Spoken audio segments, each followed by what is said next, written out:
All right, today we're in the studio again with my wife Tracy, and this topic is for parents, specifically with parents of young kids, although this could be for any parent. Sure. Right? Well, we talk about this in the parenting teens also. Mm-hmm. But this is actually what we consider to be sort of the third pillar of great Christian parenting. We've talked already about putting God first. Mm-hmm. We've talked about discipline. What's the third thing that we think every Christian parent really needs to hear? That every kid needs to hear praise from the parents. Yeah. You know, I think a lot of times parents, we get in a mode where it's just about being corrective all the time. Mm-hmm.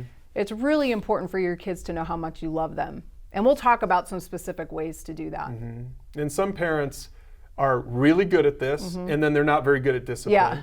And some parents are really bad at this, but they're good at discipline. And we think the ideal Christian parent is one who disciplines their kids well, but also praises them and knows how to do both of these things really well. Absolutely. In fact, God himself, this is so important, God himself teaches us this principle. Look at what it says in Matthew chapter 3. It says, after the baptism of Jesus, he came up out of the water, and the heavens were opened, and he saw the Spirit of God descending like the dove and settling on him. And look at what it says in verse 17.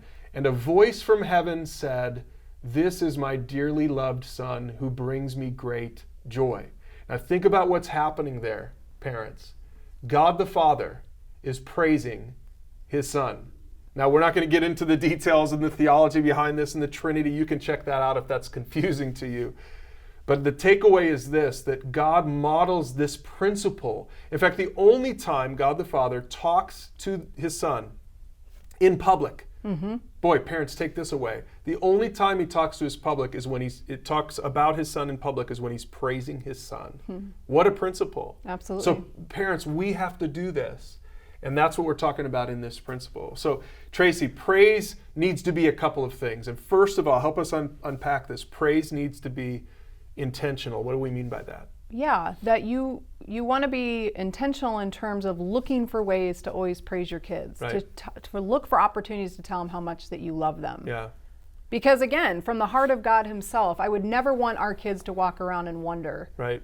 Do my parents really love me? Are they proud of me? Yep. Do they care about me? Yeah, you have to look for, be intentional, or it might not happen. Right. Especially for parents who are good at discipline. You're intentional with discipline, but you're not intentional with praise. It's got to be a focus for sure. Yeah, it's not parents, this isn't a spiritual gift. Right. This is just a skill. It's simply a skill that you have to learn and you can get better at. Right. So be intentional. But then that leads to the second thing I think we need to acknowledge is that doesn't mean we're being inauthentic, right? Right. So being intentional is one thing, but you still have to be authentic with it. You can't be fake. Right, absolutely. So, I mean, I would hope that all of us in relationship with our kids can certainly find things that we want to share in an authentic way about things we love about our kids. And that it comes from a heart that as God has loved us, that we want to love our kids that way. Right. Yeah, and if you force it, especially if you've never done this before, parents, you're just thinking, man, if I go home and start praising my kids, they'll think I hit my head, right? But no, be thoughtful and be authentic. Like, look for real things to praise your kids over. Right, and it's an easy way to start by just, when they get up in the morning to just say that you love them. It would, if you go to their school parent-teacher conference or to a choir concert at school, to be able to say, wow, that was really neat to hear your teacher say this, or to see you up there singing or acting. Right. Just things in their life. Start there of ways you could praise them. That's good. And dads, let me just say something to dads for a second.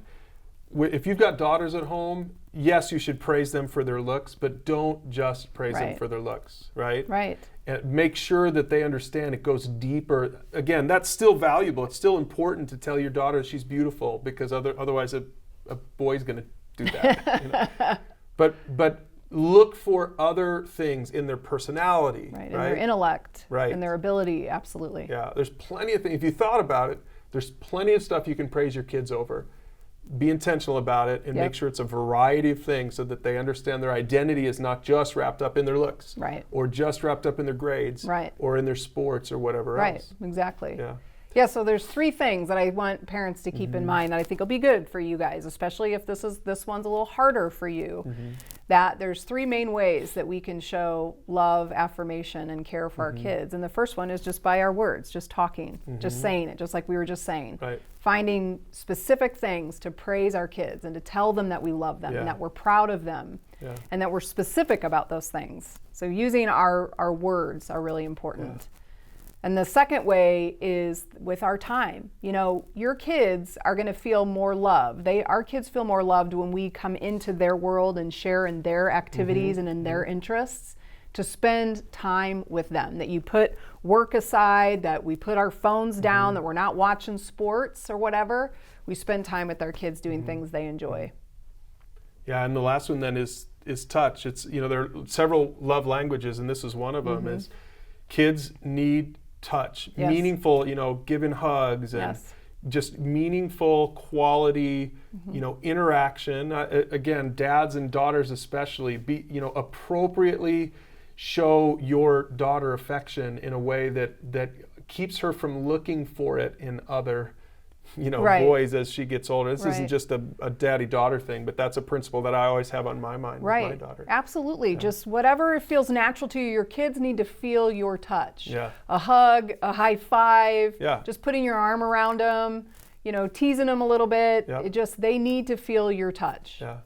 So those 3 T's: talk, time, and touch. And parents, I want to encourage you, this idea of praise, as we mentioned earlier, is biblical. It's what God the Father did for his Son at his baptism, and you need to do the same thing. So work on it. Use those questions below to talk about this with your group or with a mentor, and we hope to see you in our next parenting video.